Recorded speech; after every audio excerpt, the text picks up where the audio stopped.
You see this pink sparkly background, so you know what time it is.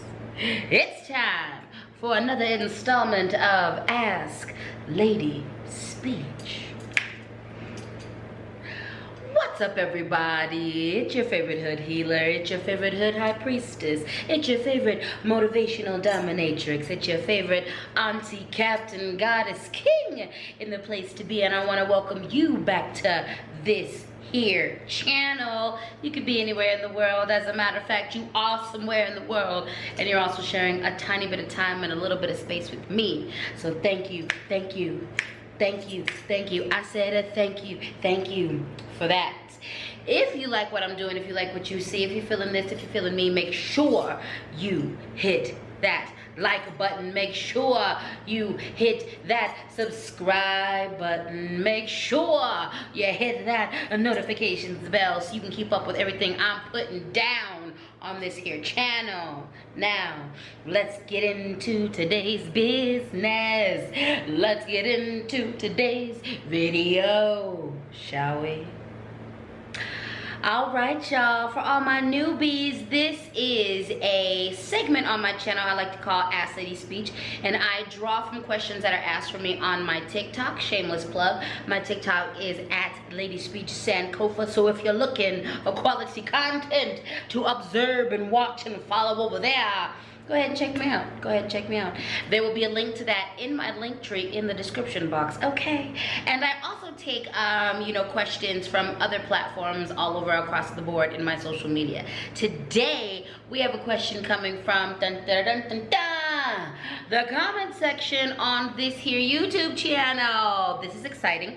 This question was posed under the video that I did a while ago called Dear Woke White Folks and Woke Non-Black People of Color. So this was a very long comment. I'm just gonna snatch the question out of here. I'm gonna say it twice and then we're gonna get into it. So this question says, I am wondering what your take is on problematic non-white people in the movement, such as cis-het black men who are also misogynist, and how you think white allies, comrades, accomplices should respond. Okay, so let me say that again. I was wondering what your take is on problematic non-white people in the movement, such as cis-het black men who are also misogynists, and also what you think white allies, how you think white allies, comrades, and accomplices should respond. Okay, all right, so this person is a white, disabled, queer person who is asking this question. And basically, to paraphrase, they're asking me what my take is on when it comes to liberation movements, when it comes to different movements in regards to freedom, civil rights, all of that stuff. What is my take on problematic non-white people, and how I think white allies, comrades, accomplices should respond to those non-white people. So let's get all the way into it. All right, y'all, this is a really good question. This is a really good question. This is a really good question. This is a really good question. So let's break it down piece by piece. I want to answer this in two pieces. I feel like there's two pieces to this question. So first off, it is what is my take on problematic non-white people in the movement, okay? So this is what this person is talking about as I understand it, okay? I am involved in liberation movements, freedom fighting movements. I want black people to be free. I want indigenous people to be free. I'm all about land back, ACAP, all of that, okay? Black Lives Matter, all of that, okay? All of it, all of it, all of it. I'm pro teach critical race theory in school. I am all of that. I am that person. All right, I am absolutely that person, okay?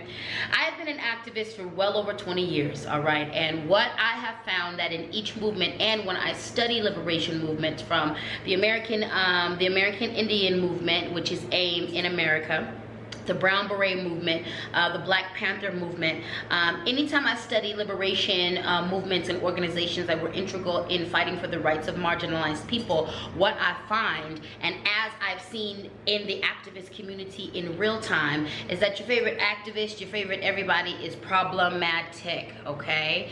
It's problematic. Number one, any freedom fighting movement is made up of humans, and all humans are problematic. So first and foremost, I really feel like that we apply a lot of celebrity culture to activist culture, and we need to stop doing that. Celebrity culture on its own and by itself is really, really dangerous, because people are just humans. They might be good at something, and we might be uplifting them because they're good at this thing, but in the end, they're human. There are some parts of their life where they are problematic. All of us are simultaneously, we have some really beautiful, redeeming, amazing qualities about us. All of us are genius at something. All of us are beautiful. All of us are masterpieces, priceless works of art. And all of us are very problematic. All of us have been monsters in someone's story. Some of us have been the villain, and well, not some of us, all of us have been the villain in someone's story, okay? Because that's human reality. So first and foremost, I think we need to address the celebrity culture that we apply to activists. We think that just because they're well-spoken or because they have good ideas or good leadership skills in this capacity, that they got it together everywhere in their life, okay? Everybody's problematic. Everybody's problematic, okay? When it comes to problematic people in the movement,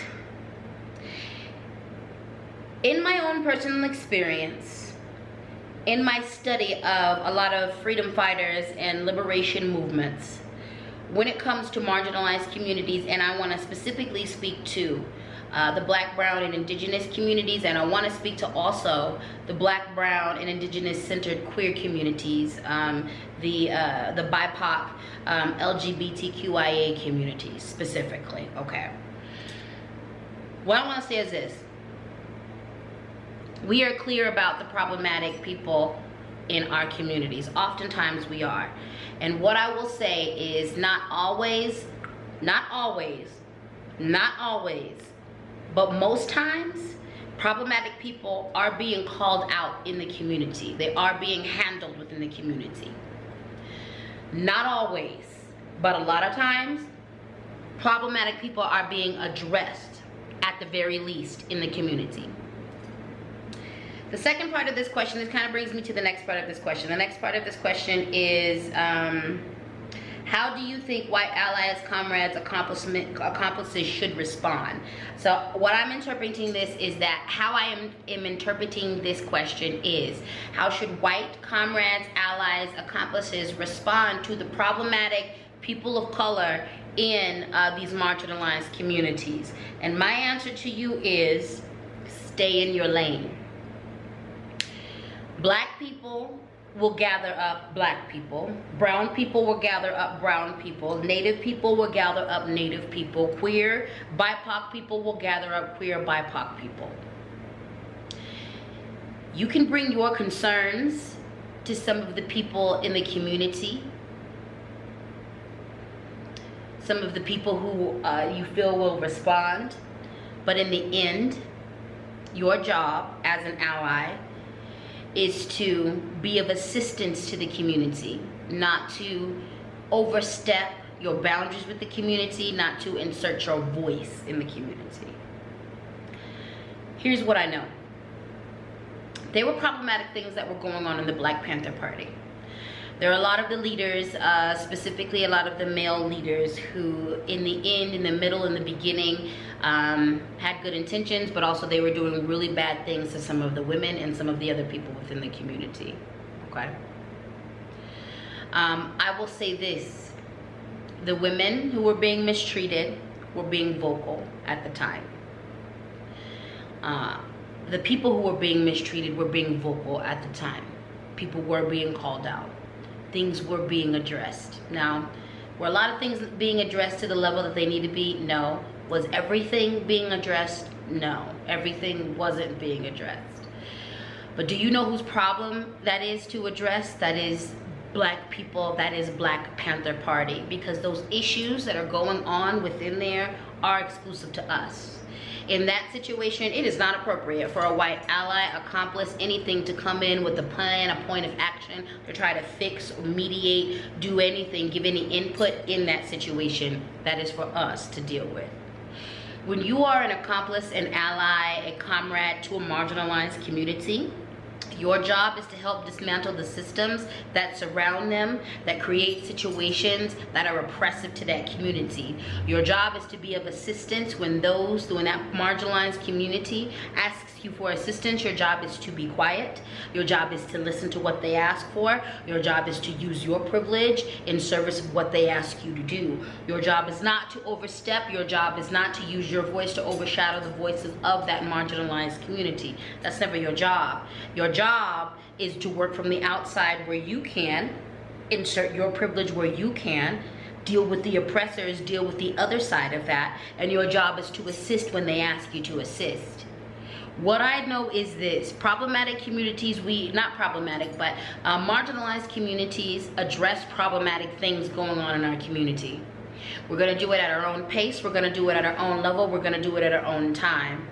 It's really important to understand that the marginalized communities and the freedom fighters who are fighting for those marginalized communities, the activists, the leaders, they too are also a part of that marginalized community. So not only do they have to deal with, at a very real human level, the exact thing they're fighting against, they also have their own humanity to deal with, and the pressures of being a leader, and the pressures of being a prominent person in the movement. Okay, folks is gonna get this wrong. Folks is gonna be not cool. Folks is going to bring other messed up ideas to the table about other movements.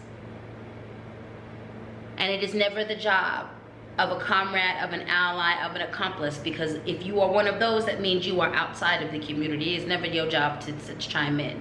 So here's the thing: cis het people, it's not your job to chime in on internal trans issues. Your job is to fight transphobia, internalized transphobia, as it has been indoctrinated inside of you. Your job is to check other cishet people around their transphobia. Your job is to help dismantle the systems that oppress cishet people. Your job is not to get in the middle of internal trans issues. What do I mean by that? Trans people got things they talk about. They have issues within their own community. There's a lot of things that go on in that community because trans people are what? Human, and human are what? Complex. So when trans people are speaking directly to trans issues, shut up. That ain't your job to weigh in on that. It is not your job to weigh in on that. Another example: black people. Black people fight for a lot of liberation, and black people, due to colonialism, due to the legacy of the enslavement of our ancestors. I want to take this moment to remind you all that in America, slavery was amended. I don't say it was eradicated. The prison industrial complex in many states, it's still on the books in the Constitution in your state as that prison equals slavery. I know this because Colorado, Denver, we just got that removed from our state constitution, that prisons equal slavery. So slavery was amended 150 years ago. Black people have been out of enslavement less than half the time we were enslaved in this country, okay? That history is quick. What is 150 years? It's two 70-year-old men, women, people who have lived back to back. Have you ever met a 70-year-old? So imagine a 70-year-old and then another 70-year-old, and that's when slavery was. It's dang near 2 generations. Hello, goodbye. Slavery was right around the corner, enslavement was right around the corner, and black people still suffer from it. It never let up. We didn't just magically get free when liberation happened, when slavery got amended. It was Jim Crow, there was the Reconstruction, and we're still having to fight just to live. We have done a really good job of fighting for our liberation through all of that oppression. Do not think that oppression doesn't leave scars. And there are many of us who are problematic, because you can be simultaneously a leader and amazing and dope and have some really messed up things about you. We all love to uplift the memory of Martin Luther King. Let's never forget that he was a womanizer. Let's never forget that a lot of those leaders back in the day and now were doing very depraved, bad sexual things to black women, to queer people, to queer black people behind the scenes. They were not good people in regards to their sensual, sexual, romantic relationships. Martin Luther King did a whole lot for the community, and there's also ways he personally damaged the community. Multitudes, folks. Do you know whose job it is? White people can weigh in on that, but you know, inside of themselves. But do you know whose job it is to address that? It's the black community. He belongs to us. White people, gather your people up. Gather. There's plenty of problematic leaders. There's plenty of problematic fake allies. There's plenty of problematic folks in your cipher, in your sphere, for you to gather up. It is our job to gather up our own communities, because our own communities understand us the best. Disabled people, gather up disabled people.